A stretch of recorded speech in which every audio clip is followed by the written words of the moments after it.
আমরা রয়েছি এখন সুন্দরবনে। আজ সকালে আমরা এসেছি, দুপুরে লাঞ্চ করার পর একটু রেস্ট নিয়ে 4টের সময় বেরোলাম বোট রাইডে। এই জাস্ট লঞ্চে করে যাওয়া। এটা গোমতী নদী। ওই যে দূরে জঙ্গলটা দেখা যাচ্ছে, ওটাই সুন্দরবনের মেন ফরেস্ট। আমরা আর একটু কাছেই ছিলাম, তখন রেকর্ড করা হলো না। এখন জঙ্গলটা আমাদের কাছ থেকে অনেকটা দূর। আর এই সাইডটা হচ্ছে লোকালিটি, এই অপোজিট এই দিকটা লোকালিটি।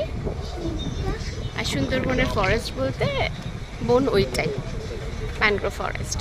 তো আমাদের এই বোটে অনেক রকমের অনেকজন প্যাসেঞ্জার আছেন। ওনারা কোথাও একটা নামবেন, ওনাদেরকে নামিয়ে দিয়ে আমাদের বোটের গাইডের দাদা বললেন যে আমাদেরকে পাখিরালয়ে ঘুরিয়ে ওখানে কাছাকাছি কিছু সাইট সিন দেখিয়ে বিকেল সন্ধ্যের মধ্যে আর কি আবার রিসোর্টে ড্রপ করে দেবেন।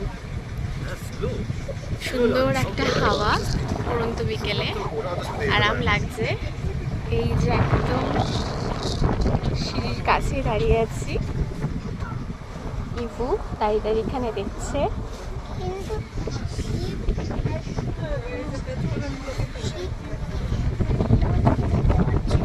রোদ কেন পিছনে ফেলে এসছি। এই যে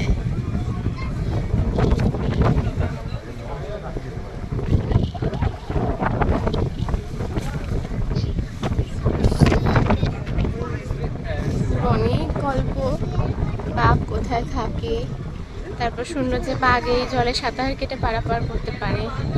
বাঘ কি করে করতে পারে, ওর গল্পগুলো একটু শোনো সবাই।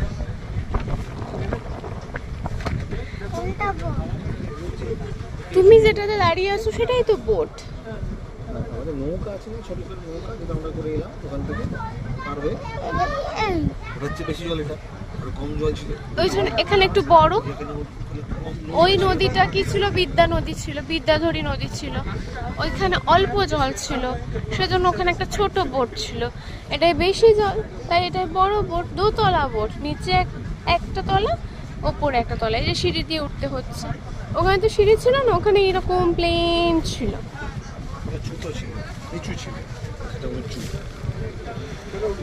দেখেছো জঙ্গলটা আমাদের থেকে দূরে চলে গেছে। ইভু ইভু জঙ্গলটা আমাদের থেকে দূরে চলে গেছে, দেখো অনেক দূরে। আর তো বাঘ আসতে পারবে না।